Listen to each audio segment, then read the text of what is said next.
to learn the secret to fluffy biscuits? Well, hang around because today I am going to show you how to make sour cream biscuits the way that my grandma used to make. Stay tuned. All right, we're going to get into some fluffy biscuits. This recipe here is a keeper. So don't forget, at the end of the video, I do have a copy of this recipe attached, so you can just print that off or go to my Facebook or Pinterest. I do have the recipes there you can print off as well. So in the bowl, I had already pre-measured my flour and my salt, and then I'm adding to that my baking powder and my baking soda. This is a very, very easy recipe. You do not even need a rolling pin. I do everything by hand. So next I am going to add my butter. A lot of people will say you need to kind of use a knife and kind of, knife that in. I don't do that. I actually crumble that with my hands. I find that actually works better for me. So that is a total of 2 tablespoons of butter I'm adding to the bowl. And then you're just going to crumble that, like I said, with my hands there. And this recipe is so simple. It's so old-fashioned. It's been handed down to me. I was actually a homesteader. You know that I'm a homesteader, but I was actually come from a generation of homesteaders, both on my father's side and my mother's side of the family. And cooking and baking and canning, they have been a passion of mine ever since I was a little girl. And there you see, I still, am doing that today. So next I am adding my sour cream. That's a cup of sour cream. I always like the one with the chives. I just think it gives it just a little bit more distinct of a flavor. It's so good. And then I'm adding 5 teaspoons of sugar. Now, right here, you can eliminate that sugar if you want to. If you eliminate the sugar, it's more of like a buttermilk type biscuit. They're still fluffy, they're still good, but without the sweetness. So that is very optional. You can leave that out, but I tend to like a little bit of sweetness to the biscuit. I just think it gives it that little bit of oomph. Okay, so and then now the milk, I didn't put a measurement on there for you to measure because the milk is just like a splash. And then if you find that it's a little dry, just go ahead and give it another splash, and you're going to do that until you get a sticky dough.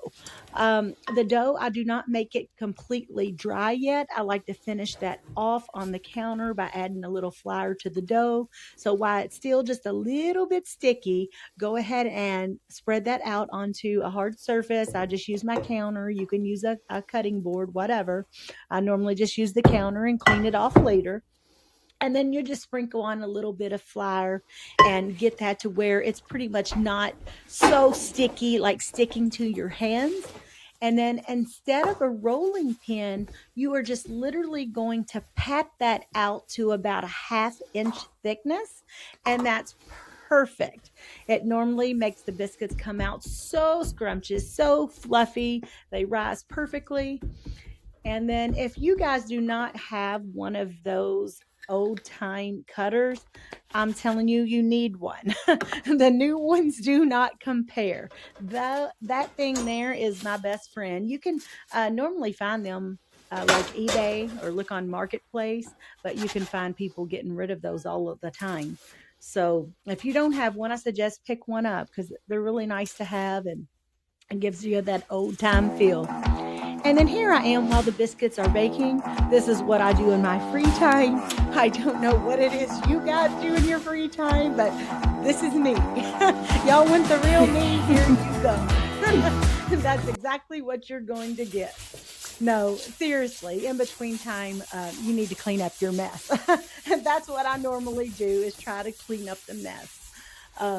It's a great time. Are you guys one of those that like to clean up as you go, or do you make the mess and clean up later? Put it down in the comments. And then here are the biscuits.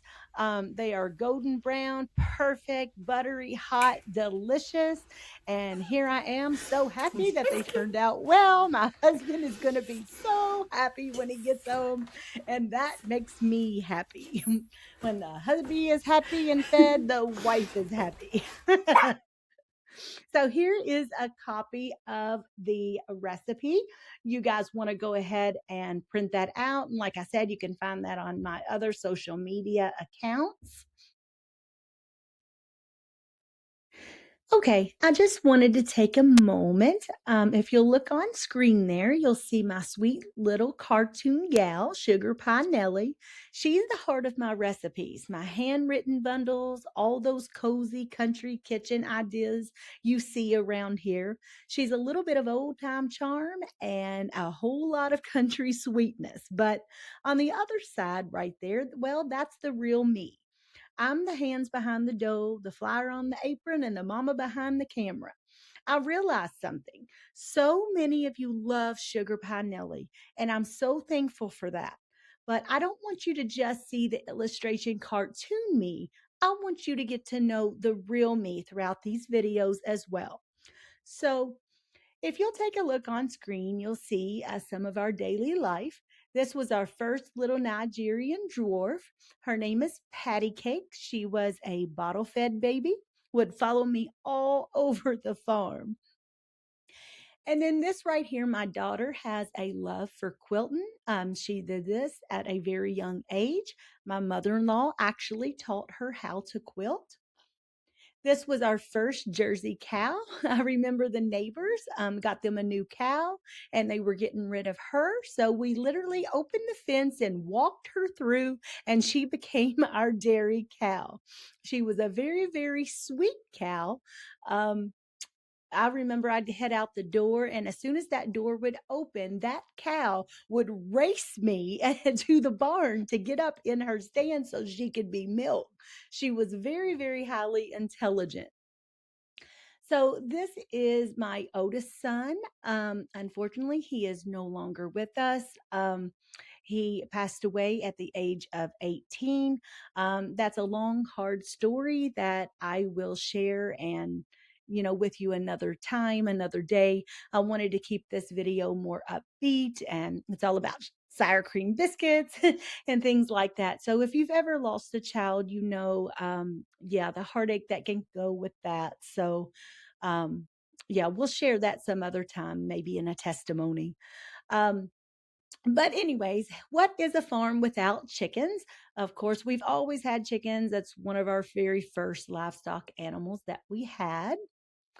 This is my daughter. She was always the first one to run out that door and want the hands on experience with all the animals. So here she is milking our Jersey cow. That's probably why today she is in school to be a wildlife vet. She's had that passion in her ever since she was just a very tiny thing. So, this is my husband. Luckily, my husband was also raised in the country and has a lot of country roots in his family as well. And so we pair together nicely. We will be married 21 years this coming April.